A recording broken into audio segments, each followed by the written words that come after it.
Okay gas, let's begin. तो अपन अब Excel पढ़ने वाले हैं आज। ठीक है, तो अपन एक्सेल को अच्छे से पढ़ेंगे। अपन को सारी चीज़ें समझनी है। अपन बिल्कुल बिगिनिंग से स्टार्ट करेंगे, स्टार्टिंग लेवल से। ठीक है, और स्टार्टिंग लेवल बिगिनिंग से स्टार्ट करेंगे, अपन एडवांस की तरफ जाते जाएंगे। ठीक है, तो मैं ना बिल्कुल स्टार्टिंग से पढ़ा रहा हूँ, तो मैं आपको बेसिक बेसिक चीज़ें बताऊँगा।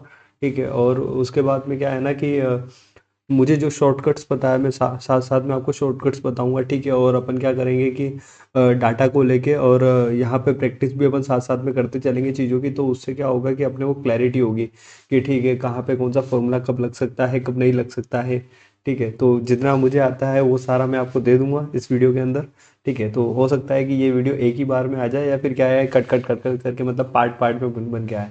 ठीक है, तो कोई दिक्कत वाली बात नहीं है। जैसी भी आएगी आपको तो पढ़ना ही है एक्सेल अच्छे से। और ठीक है, मतलब मैं है ना काफ़ी ज़्यादा बेसिक से पढ़ाऊँगा, तो अब जिसको बिल्कुल ही बेसिक आता है तो वो ये पार्ट छोड़ के ना सीधे आप जो आगे की वीडियो हो, या अगर इसी पार्ट के अंदर, अगर मतलब एक ही पार्ट में अगर मैं दे दूँ, तो आप है ना एडवांस लेवल से स्टार्ट करना। पर अगर कोई बिल्कुल ही नया बंदा है जिसने कभी एक्सेल देखा ही नहीं है, ठीक है, उसको चीज़ें पता ही नहीं है, तो वो बिल्कुल बिगिनिंग से देखेगा तो उसके लिए फ़ायदेमंद होगा। क्यों? क्योंकि मैं इसके अंदर छोटी से छोटी चीज़ बताने वाला हूँ जो मेरे को लगता है कि इंपॉर्टेंट है समझने के लिए।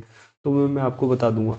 तो चलो अपन स्टार्ट करते हैं एक्सेल। ठीक है, तो अपन एक्सेल स्टार्ट करते हैं। ओके, तो जब भी आप एक्सेल स्टार्ट करोगे तो कुछ इस टाइप का आपके पास में डैशबोर्ड सामने ओपन होगा। ठीक है, तो उस डैशबोर्ड के अंदर आपको है ना अलग अलग क्या होगा, नाम दे रखे होंगे, जैसे कि blank workbook, loan amortization, billing statement, blood pressure tracker, expense report, present monthly budget, sales report. ठीक है, और भी बहुत सारे टेम्पलेट्स होते हैं।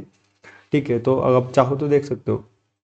हम जब भी स्टार्ट करेंगे हम ब्लैंक वर्कबुक से स्टार्ट करेंगे, क्योंकि हमें क्या है ना कि हमें वर्कबुक के अंदर कुछ भी लिखा हुआ नहीं होना चाहिए, क्योंकि लिखेंगे तो हम खुद अपने आप से। ठीक है, तो हम चाहते हैं अब लिखना, क्योंकि हम हमें अपना डाटा बनाना है। ठीक है, तो हमें अपना डाटा बनाना है, इसलिए हम चाहते हैं लिखना। तो हमें क्या है ना, ब्लैंक वर्कबुक ही चाहिएगी। तो ओके, अपन ने ब्लैंक वर्कबुक को ऑन किया है। ठीक है, तो आप ब्लैंक वर्कबुक को ऑन करोगे। ओके, ठीक है, आप ब्लैंक वर्कबुक को ऑन करोगे तो देखो ये वर्कबुक नंबर 1 है ना। ठीक है, ये इस नाम से आ जाएगी। इसके अंदर क्या होती है, ये वर्कबुक है, ये एक तरीके से आपकी क्या है ना कि एक पेज है अपना। ठीक है, मतलब एक पेज है। अगर आप चाहो तो आप नीचे से ना, ये शीट नंबर 1 है, अलग अलग शीट आप बना सकते हो, sheet number 1, sheet number 2, sheet number 3।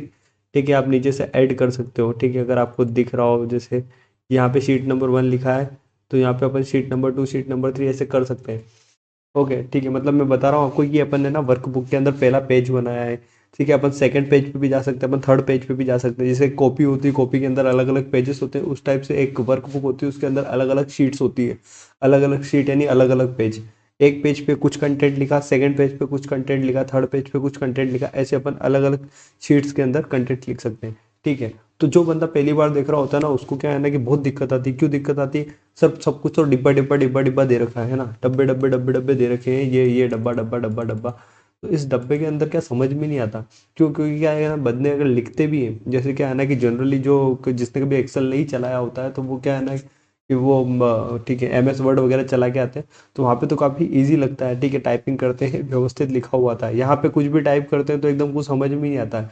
तो एक्सेल वैसे भी ना इन चीज़ों के लिए है ही नहीं, टेक्स्ट के लिए। एक्सेल जनरली नंबर्स के लिए अच्छे से, मतलब आप कुछ नंबरिंग वाला काम करोगे ना, इसके अंदर डाटा वाला काम करोगे, तो डाटा वाला काम बहुत ही इजी गोइंग होता है। ठीक है, क्योंकि वो वहाँ पे नहीं हो सकता वर्ड वगैरह में, तो वो यहाँ पे होता है। तो इसीलिए क्या है ना कि ये डाटा एनालिस्ट वगैरह के लिए बहुत ज़्यादा इंपॉर्टेंट होता है एक्सेल। ठीक है, तो उसके हिसाब से अपन देखते हैं। तो मैं अब आपको है ना बिल्कुल बेसिक बेसिक चीज़ें स्टार्ट करता हूँ बताना कि कहाँ पे क्या चीज़ लिखी होती है, उसका क्या मतलब होता है। ठीक है, उसके अंदर भी बहुत सारी चीज़ें ऐसी होगी कि मैं छोड़ दूंगा अभी। क्यों? क्योंकि क्या है ना कि वो आगे जाके जब अपन देखेंगे, जब अपने यूज़ में आएगी, तब अपन वहाँ से वापस देख लेंगे। ओके, ठीक है, लेकिन फिर भी मुझे कुछ चीज़ें बेसिक लगती है, जो कि क्या पता बाद में समझ में आए नहीं आए, बाद में उसका यूज़ अपन करे नहीं करे, तो अभी अपन देख लेंगे। ओके, ठीक है, तो अपन स्टार्ट करते हैं। जैसे कि फर्स्टली अपन देख रहे हैं यहाँ पे ए बी सी डी लिखी हुई है ना, ABCDEFGH।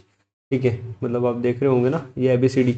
ओके, तो ये ABCD लिखी हुई है, इनका मतलब क्या है? ठीक है, तो इनको अपन क्या बोलते हैं? ओके, ठीक है, आपको दिख रही है ये ई, ये एच।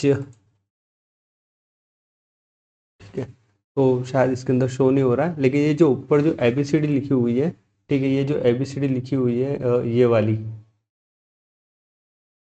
ओके, ये जो ABCD लिखी हुई है ना, ये ABCD को अपन किस नाम से डिनोट करते हैं, तो इनको अपन बोलते हैं कॉलम। ये कॉलम नंबर ए, ये column number B, column number C, column number D. ठीक है, तो मतलब मैं आपको समझाता हूँ कि जो भी खड़े होते हैं उनको क्या बोलते हैं, अपन कॉलम बोलते हैं। ठीक है, मतलब अगर किसी क्लासरूम के अपन आगे जाके खड़े हों और अपने सामने 3 ऐसे लाइनें बनी हुई है, तो उसको अपन क्या बोलते हैं, कॉलम्स बोलते हैं। ओके ठीक है सर, हम समझ गए। ठीक है, लेकिन अगर अपन किसी क्लासरूम के सामने खड़े हैं एज ए टीचर, और अपन देख रहे हैं कि first row, second row, third row, ठीक है, ऐसे इधर का एक, इधर का एक, इधर का एक, फिर सेकंड नंबर पे इधर का एक, इधर का एक, इधर का एक। ठीक है, मतलब अपने लाइफ में तो अपन ने यही समझा था पूरी लाइन एक रो है। ठीक है, लेकिन ये बोलते हैं कि नहीं, अगर आपके नीचे, ऊपर से नीचे की तरफ जा रहा है तो ये सारे कॉलम्स है, और इधर से इधर जाता है तो ये सारे रोस होते हैं। मतलब ये जितनी भी ABCD लिखी हुई है, ये सारे कॉलम्स को डिनोट कर रहे हैं, और जितनी भी नंबरिंग लिखी हुई है, नंबरिंग क्या लिखी हुई है सर, 1 2 3 4 5 6 7 8 9 है ना, ये जो 1920 तक आपको दिख रही है ना, ये सारी क्या है, ये जो नंबरिंग्स लिखी हुई है, ये नंबरिंग्स क्या है, ये नंबरिंग्स होती है रोज, है ना। तो ABCD जो होती है उसको अपन कॉलम से डिनोट करते हैं, और 1 2 3 4 जो नंबरिंग्स होती है इसको अपन रो से डिनोट करते हैं। सर ये क्या काम में आएगा, ये आगे जाके काम में आएगा जब अपन को क्या है ना, रो इंसर्ट करनी है, कॉलम इंसर्ट करना है, तो अपने को पता तो होना चाहिए ना कि अपन कॉलम इंसर्ट कर रहे हैं, रो इंसर्ट कर रहे हैं। पता चला कि अपन ने है ना रो इंसर्ट कर दी कॉलम की जगह। ठीक है, और फिर अपन सोच रहे हैं अरे यार गलत चीज़ आ गई, तो गलत चीज़ कहाँ से आ गई, अपने को पता होगा तो सही चीज़ आ जाएगी। ओके, फिर अपन और आगे बढ़ते हैं, और आगे बढ़ते हैं तो देखो है ना, यहाँ पे देखो ऊपर टैब दे रखा है, जैसे फाइल टैब वापस ओपन कर दिया मैंने। ठीक है, तो जैसे ये फाइल टैब था, ये होम टैब, ये insert tab, draw tab, page layout, formula, data review. ठीक है, ये जो टैब्स हैं, इन सारे टैब्स को अगर अपन एक साथ कुछ नाम देंगे तो एक साथ कुछ जो नाम देंगे अपन, उस नाम को अपन बोलते हैं रिबन। ठीक है, मतलब ये जो file tab, file, home, insert, row, इस सबको अपन अगर एक साथ कुछ बोलते हैं तो अपन बोलते हैं रिबन। रिबन के अंदर क्या है ना, अलग अलग टैब्स हैं। रिबन के अंदर अलग अलग टैब्स है, क्या क्या नाम से है, फाइल नेम से, होम टैब, होम नेम से, insert, draw, page layout, formula, data review, view help. ठीक है, एक्रोबेट, और tell me what you want to do. ठीक है, मतलब ऐसे करके कुछ कुछ कुछ तो भी, मतलब इसने रिबन्स के नेम दे रखे हैं, रिबन्स के अंदर इन टैब्स के नेम दे रखे हैं। टैब्स के अंदर भी क्या होता है, जैसे कि ये होम टैब है, होम टैब के अंदर आप देखोगे तो एक क्लिपबोर्ड करके नाम लिखा हुआ है, एक फॉन्ट करके नाम लिखा हुआ है, एक अलाइनमेंट करके नाम लिखा हुआ है, एक नंबर करके नाम लिखा हुआ है, एक स्टाइल्स करके नाम लिखा हुआ है, एक सेल्स करके नाम लिखा हुआ है, एडिटिंग करके नाम लिखा हुआ है। तो ये सब क्या होते हैं, ये ग्रुप्स होते हैं। ओके, तो फिर अपन ने, मतलब अभी मैं वापस से बताता हूँ, अपन ने क्या देखा, अपन ने सबसे पहले देखा है रिबन, कि ये जो ऊपर वाली जो लाइन होती है इसको बोलते हैं रिबन।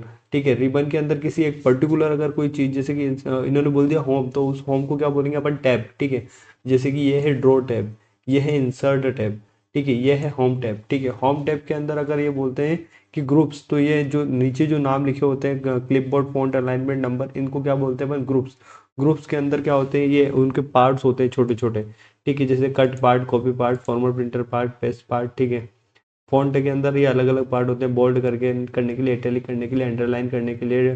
ठीक है, और क्या बॉर्डर्स वगैरह के लिए होते हैं, कलर फिल करने के लिए होते हैं, फ़ॉन्ट्स को छोटा बड़ा करने के लिए होते हैं। ठीक है, फ़ॉन्ट्स की साइज़ अपन यहाँ से डायरेक्टली मैनेज कर सकते हैं, फ़ॉन्ट्स का लेआउट अपन चेंज कर सकते हैं। ठीक है, मतलब फ़ॉन्ट्स को कौन से टाइप से अपने को देखना है, या कौन से टाइप में अपने को फ़ॉन्ट्स को रखना है, अपन वो चेंज कर सकते हैं।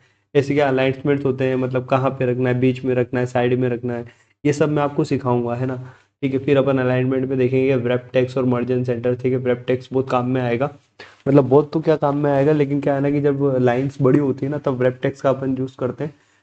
तो वो भी मैं आपको तभी समझाऊंगा जब वो आएगा, वरना क्या है ना, ऐसे समझाऊंगा तो आपको पता ही नहीं चलेगा कि वेब टेक्स्ट का मतलब क्या होता है, मर्जन सेंटर क्यों होता है। ठीक है, फिर ये नंबर्स के अंदर बहुत सारी चीज़ें होती है, ये भी मैं आपको समझाऊंगा। तो ठीक है, ये तो मैंने आपको बता दिया, कॉलम्स क्या होते हैं, रो क्या होते हैं, रिबन्स क्या होते हैं, टेब्स क्या होते हैं, ग्रुप्स क्या होते हैं, ये सब कुछ मैंने आपको बता दिया। ठीक है, अब है ना, ये जो हर एक जो डिब्बा होता है ना, हर एक डिब्बे का अपना नाम होता है। ठीक है, मतलब आप देखते हो कि इतनी सारी पॉपुलेशन होती है ना, तो हर पॉपुलेशन, हर बंदे का अपना नाम होता है, हर बंदी का अपना नाम होता है ना। ठीक है, तो हर इंसान का अपना नाम होता है। वैसे ही क्या है ना कि ये जितने भी डिब्बे बने हुए हैं ना, हर डिब्बे का अपना एक नाम है इस एक्सेल के अंदर। ठीक है, तो सर हर डिब्बे का अपना खुद का नाम है, तो हमें कैसे पता चलेगा कि डिब्बे का नाम क्या है इस। ठीक है, तो इस डिब्बे का नाम क्या, आपको कैसे पता चलेगा, तो आपको है ना खाली बस देखना है कि डिब्बा आपका ये जो कर्सर है वो किस जगह पे है। तो देखो है ना, ये जैसे कि अगर कर्सर आपका इस जगह पे है, ठीक है, मतलब मैं देख लेता हूँ आपके इसमें शो हो रहा है या नहीं हो रहा है। मतलब ऑब्वियसली हो रहा होगा। ओके, तो अगर कर्सर आपका इस जगह पे है, तो ये देखो ये कौन सी कॉलम में है, ये ए वाली कॉलम में, ओके। ये कौन सी रो में है, ये फर्स्ट रो में है।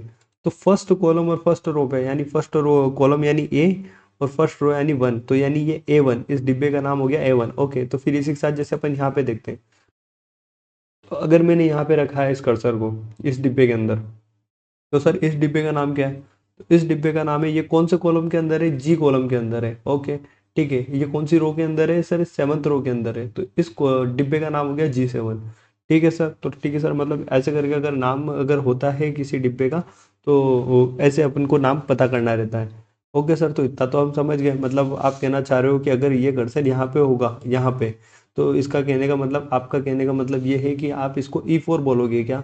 तो हाँ, ऑब्वियसली मैं इसको E4 बोलूँगा, क्योंकि ये है ना वो ई कॉलम में है और फोर्थ रो में है, दैट्स वाई। ठीक है, तो फिर सर इसका मतलब ये हो गया D2। तो हाँ, ऑब्वियसली इसका नाम हो गया D2। इसका नाम हो गया H4, ओके, इसका नाम हो गया H4। ठीक है सर, ये तो काफ़ी सिंपल लग रहा है, ये तो सिंपल है बहुत, ऑब्वियसली सिंपल है। इसका नाम क्या लिखेंगे सर, C9। तो ऑब्वियसली इसका नाम लिखेंगे C9। ठीक है सर, हम समझ गए इतना, तो आप आगे बढ़ो। तो अब अपन आगे बढ़ते हैं, ठीक है। तो अब अपन आगे बढ़ते हैं, तो अपन क्या है, चीज़ों को लिखना स्टार्ट करते हैं। ठीक है, लिखना स्टार्ट करते हैं, मतलब ये क्या कर, मैं लिख रहा हूँ तो मैं मान के चल रहा हूँ कि आप भी लैपटॉप या कंप्यूटर लेके बैठे होंगे और आप भी चीज़ों को लिखेंगे। क्यों? क्योंकि क्या है ना कि जब तक लिखोगे नहीं तब तक सीखोगे कैसे। और एक्सेल के अंदर तो प्रैक्टिस बहुत ज़्यादा इंपॉर्टेंट होती है। मतलब क्या है ना कि सिर्फ देख के अगर एक्सेल सीख लेते हैं तो क्या है ना कि एक्सेल बहुत ही ईजी गोइंग हो जाता। पर एक्सेल सिर्फ देख के सीखा नहीं जा सकता। अगर मैं आपको कितना ही बोल बोल दूँ, कोई फ़र्क नहीं पड़ेगा। ठीक है, तो इसीलिए क्या है ना कि एक्सेल को अपन क्या करेंगे कि अपन, मैं जैसे बता रहा हूँ कि मैं आपको टाइप करूँगा तो आप भी साथ में मेरे टाइप करना, चीज़ों को लिखना, फिर क्या है ना उनको इम्प्लीमेंट करना। क्योंकि क्या है ना कि हो सकता है कि मैं आपको कोई फॉर्मूले वगैरह बताऊँ, ठीक है। ऑब्वियसली अपने को क्या है, डाटा को एनालाइज करना है, तो अपने को क्या है, फॉर्मूले थोड़े बहुत याद रखने पड़ेंगे। ठीक है, तो मैं आपको जो फॉर्मूलेज बताऊंगा, अब मैं आपको एक ही फॉर्मूले के दो दो तीन तीन वे बता सकता हूँ चाहूँ तो। ठीक है, और होगा तो जहाँ जहाँ तक पॉसिबल होगा मैं आपको सारे वेज बताऊंगा। ठीक है, तो सर आप सारे वे बताओगे तो हमें कौन सा याद रखना है, जो आपको इजी लगे वो याद रखना। आप सारे वेज याद रख लो, तो क्या है ना कि आपको फ्यूचर में कोई प्रॉब्लम ही नहीं आए। आपको जो इजी लगे आप वो यूज़ कर लो। ओके सर, तो ठीक है सर, आप बताओ हमको क्या है, तो मैं 1 मिनट आपको बताता हूँ।